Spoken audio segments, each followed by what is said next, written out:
Okay.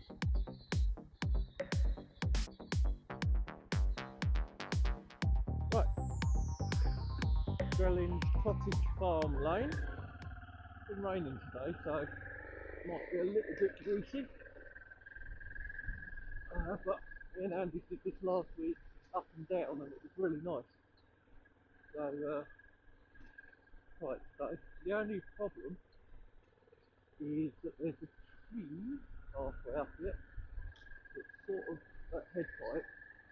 I don't think you can ride through it without stopping. But we'll give it a go. Just fitted the bendy mirrors today. Oh no, look, there we go. That one's in a worse position now than it was before.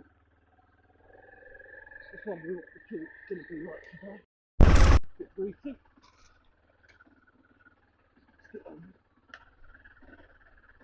Not too bad. You have to be very careful for walkers on this one. We came for 2 or 3 last time. This street's alright. Yeah, it's definitely a little bit slippery today. It's spinning. But perfectly acceptable. It's a lovely little lane, especially on the small bike. I did it in winter on the big GS, and it was interesting. Bit easy on this one.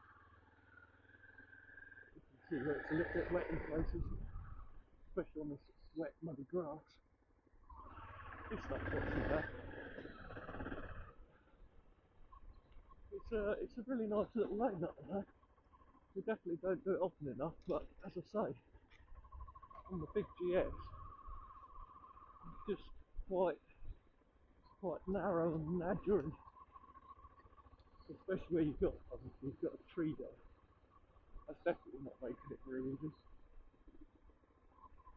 Oh yeah, trying the camera on the crashiometer today. Hoping that's going to be better.